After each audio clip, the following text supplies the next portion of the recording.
सवारी की तलाश में सरफराज अपने रिक्शे को बहुत दूर वीराने तक ले गया था। गर्मी, प्यास और हब्स ने उसकी हालत खराब कर दी थी।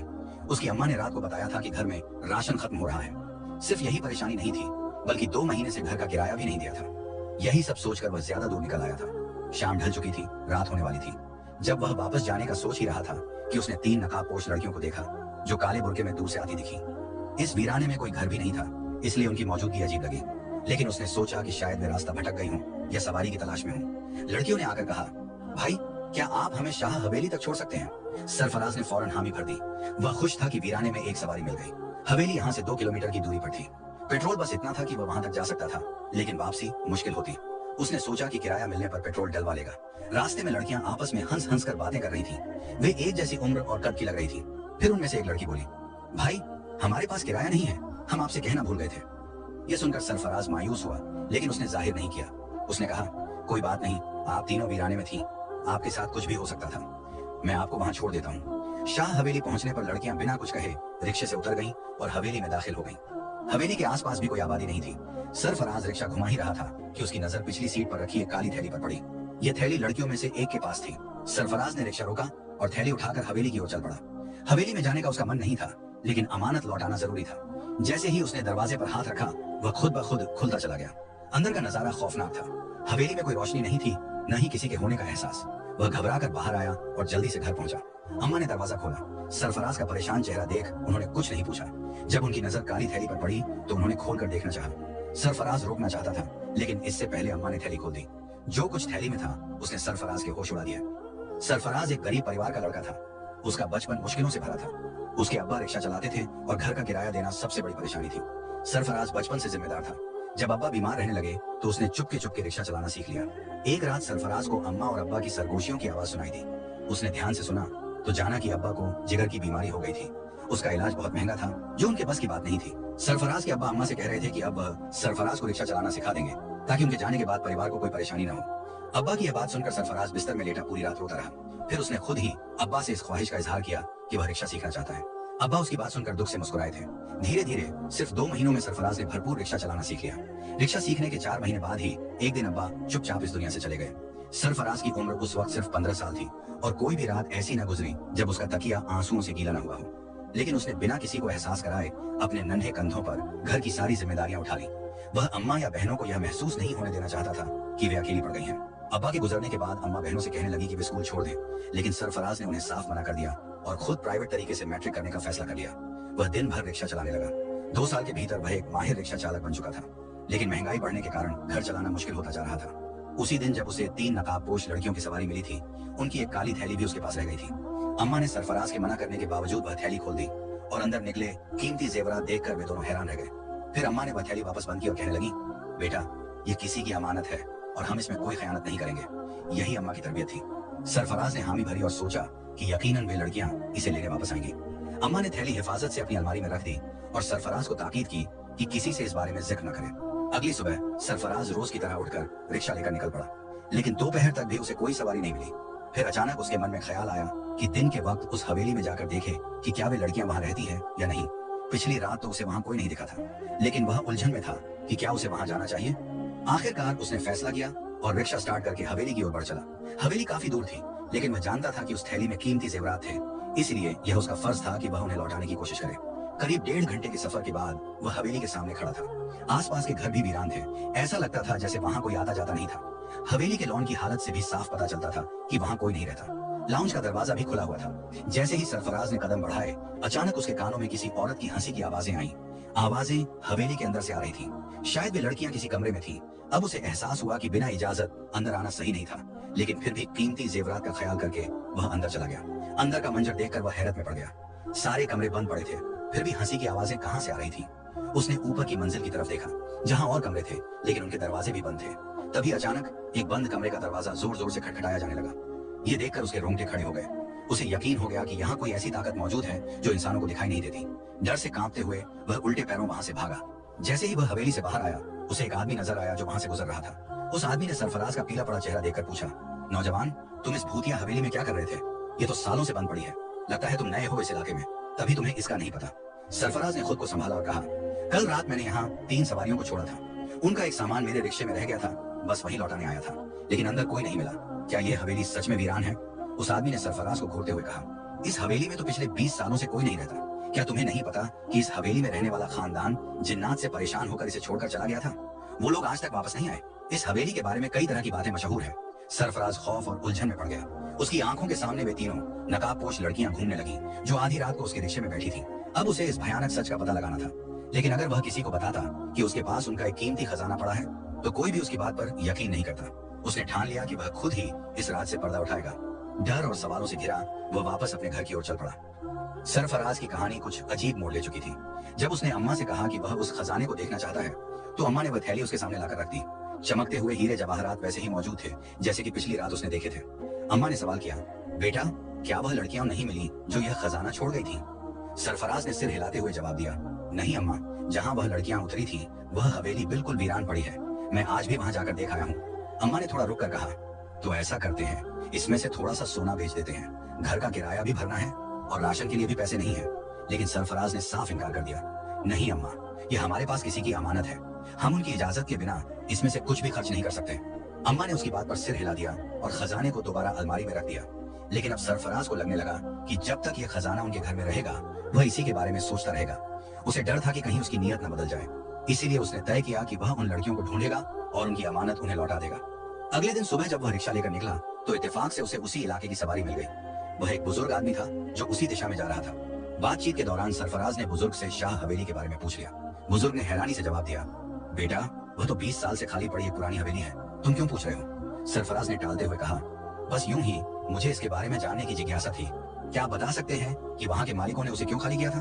बुजुर्ग ने गहरी सांस ली और कहा, आज से 20 साल पहले वहाँ एक खानदान बसता था।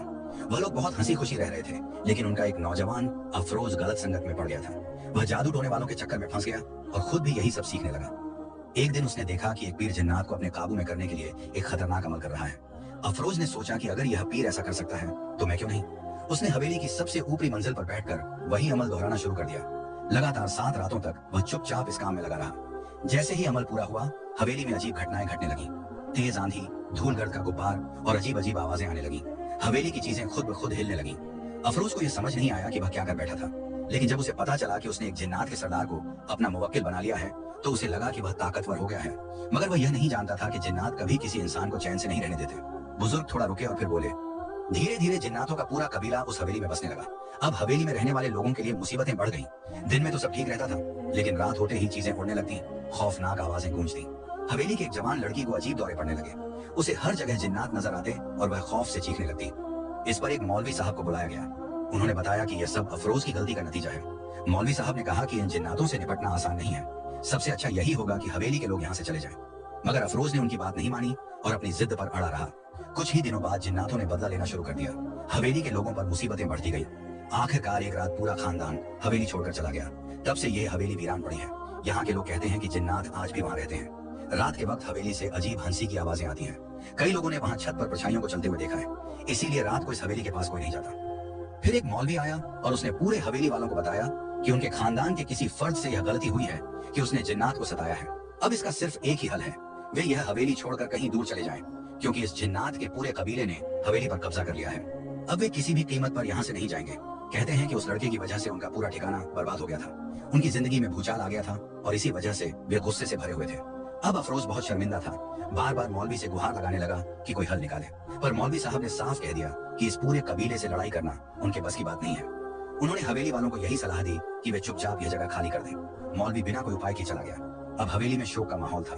फिर रातों रात पूरा खानदान हवेली छोड़कर चला गया। धीरे धीरे पूरे मोहल्ले को पता चल गया कि हवेली में क्या वाकया पेश आया था। इस खबर के बाद कोई भी मोहल्ले वाला उस हवेली का रुख करने की हिम्मत नहीं करता था। एक बुजुर्ग ने यह सब एक जवान लड़के को बताया, लेकिन फिर बोले, मुझे समझ नहीं आ रहा कि तुम इसके बारे में इतना क्यों पूछ रहे हो।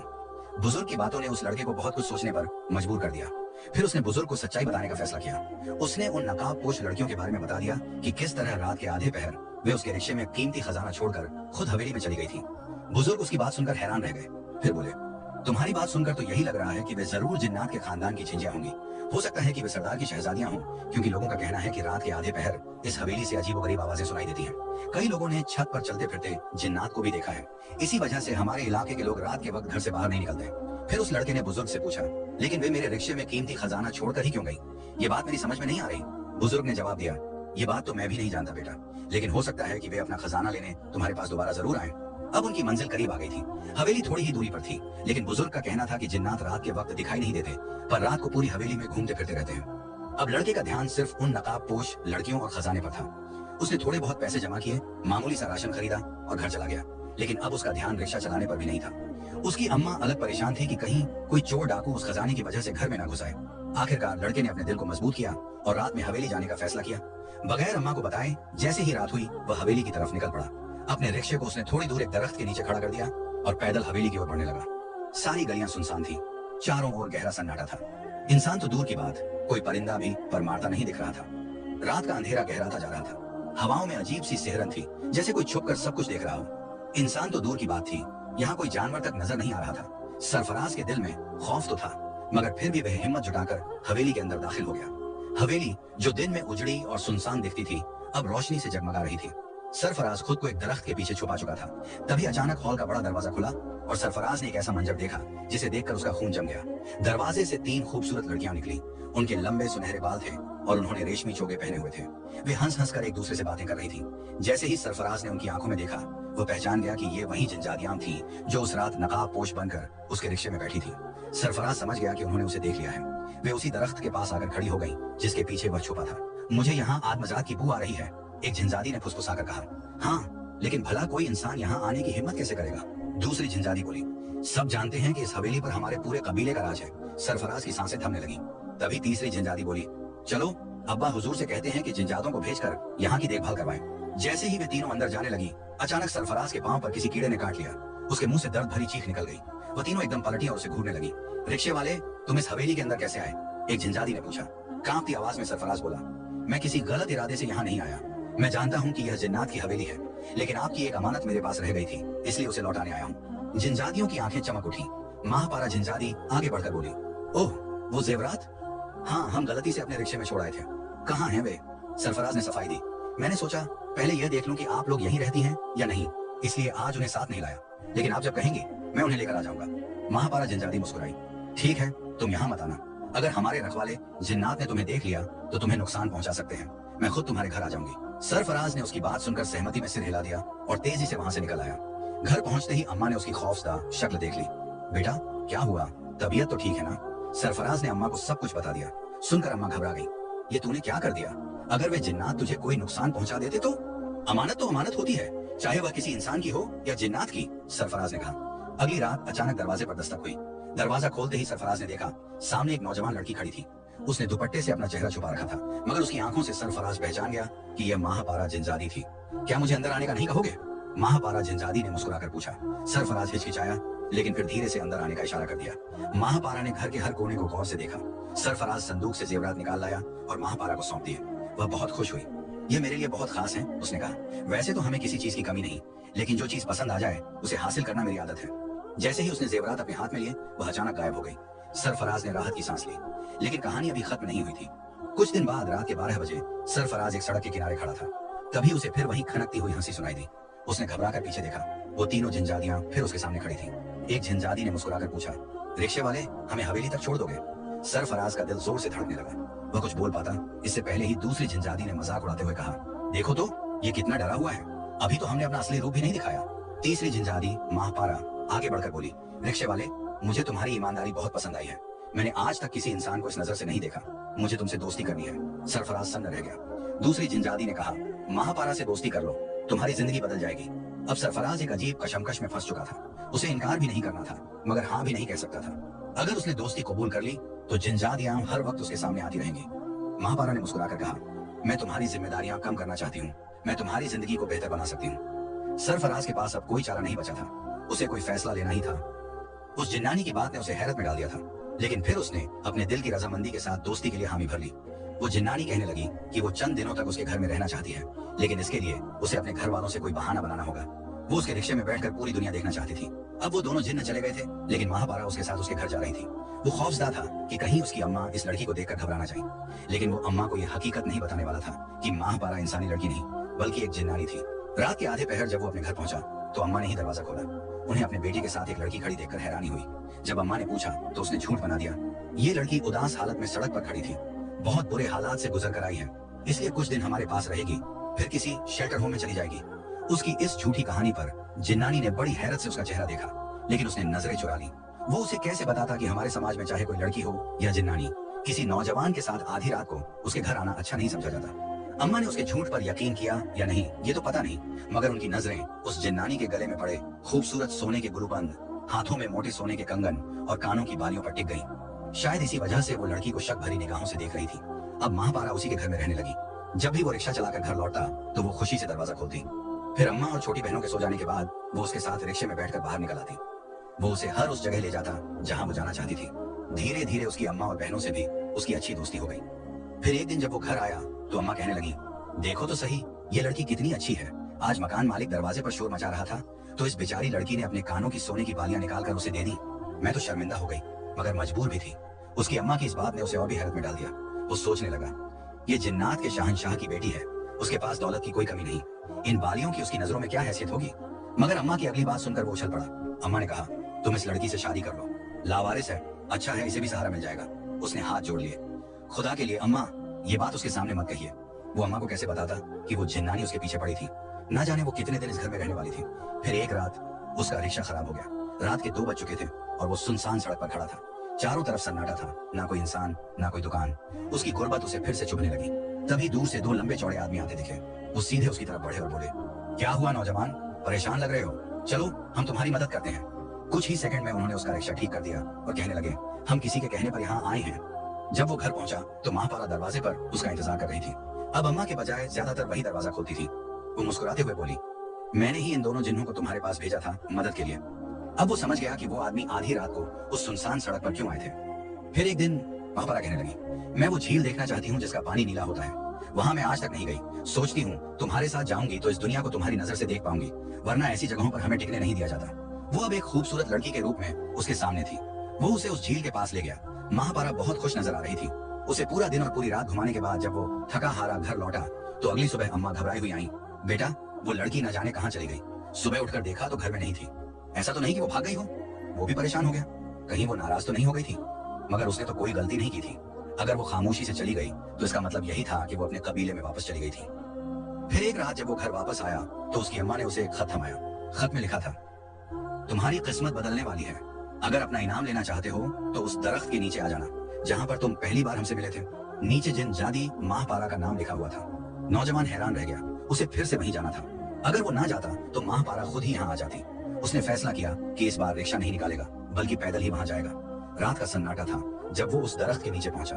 कुछ ही देर बाद उसके कानों में चंचल हंसी की आवाजें गूंजने लगी। दूर से ही रंगीन लिबास नजर आए और वो तीनों जिन्नजादियां हंसती मुस्कुराती हुई उसके पास आ गई।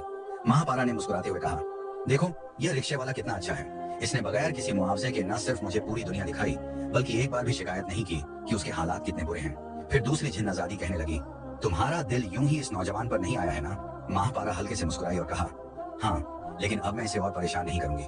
मैं इसकी जिंदगी बदलना चाहती हूँ। फिर उसने अपनी चादर में छुपाई हुई एक थैली नौजवान के हवाले कर दी और कहा, यह तुम्हारे सब्र का इनाम है। तुम बाकी इंसानों से बहुत मुख्तलिफ हो। मुझे यकीन है कि दौलत पाकर भी तुम बिल्कुल नहीं बदलोगे, लेकिन इसके लिए हमारी एक शर्त है। जब भी हमारा दिल चाहेगा हम तुम्हारी दुनिया में आ जाएंगे। जाओ, अपनी किस्मत बदल लो। आज के बाद तुम एक रिक्शे वाले नहीं बल्कि बहुत बड़े आदमी कहलाओगे। नौजवान बार बार उनका शुक्रिया अदा करने लगा। महापारा उसे मोहब्बत से देखती रही। फिर कहने लगी, मैंने तुम्हारे घर में रहकर बहुत कुछ सीखा। दुनिया को तुम्हारी नजरों से देखा तो एहसास हुआ कि जो चीजें इंसानों के लिए आम है वो हमारे लिए खास होती है। अगर तुम्हें कभी कोई परेशानी आए तो बस हमें याद कर लेना, हम तुम्हारे सामने हाजिर हो जाएंगे। और हाँ, अगर कभी कोई लड़की आधी रात को मदद के लिए बुलाए तो इनकार मत करना। ये कहकर महापारा मुस्कुराई और देखते ही देखते तीनों जिन्नजादियां वहां से गायब हो गईं। नौजवान ने थैली खोली तो देखा कि उसमें उसकी सोच से भी ज्यादा कीमती खजाना मौजूद था। रात के 3 बजे जब वो घर पहुंचा तो अम्मा उसके इंतजार में बैठी थी। उसने थैली उनके सामने रख दी। अम्मा हैरान रह गई। ना जाने तुम क्या करते रहते हो, अब यह कहां से आ गया? नौजवान ने प्यार से अम्मा का हाथ थामा और कहा, अम्मा, ये सब आपका नसीब है। हमारे घर में रहने वाली वो लड़की कोई और नहीं बल्कि एक जिन्नजादी थी। मैंने उसकी चंद ख्वाहिशें पूरी की तो बदले में उसने मुझे इस कीमती इनाम से नवाज दिया। अम्मा की आंखों में खुशी के आंसू आ गए। अब उसकी जिंदगी मुकम्मल तौर पर बदल गई थी। लेकिन उसने सिर्फ अपने हालात नहीं बदले बल्कि उन नौजवानों की भी मदद करने लगा जो हालात से परेशान नजर आते। उसकी तीनों बहनें अब शहर के सबसे अच्छे कॉलेज में तालीम हासिल कर रही थी। आज भी अगर सड़क किनारे कोई अकेली लड़की खड़ी नजर आती तो वो उसे घर तक छोड़कर आता। ये छोटी छोटी नेकियां ही होती हैं जो इंसान को एक दिन बड़े मुकाम पर पहुंचा देती हैं। आज भी जब रात के सन्नाटे में हवा चलती है तो उसे उन तीनों जिन्नाजादियों की हंसी सुनाई देती है। सुना है कि वो शाह हवेली आज भी सुनसान और वीरान नजर आती है, लेकिन वहां रहने वाली मखलूक किस कदर जिंदा दिल और मेहरबान थी, ये सिर्फ वही जानता था। अगर आपको यह कहानी पसंद आई हो तो इसे लाइक करें, अपने दोस्तों के साथ शेयर करें और हमारे चैनल को सब्सक्राइब करना ना भूलें। मिलते हैं कल एक नई और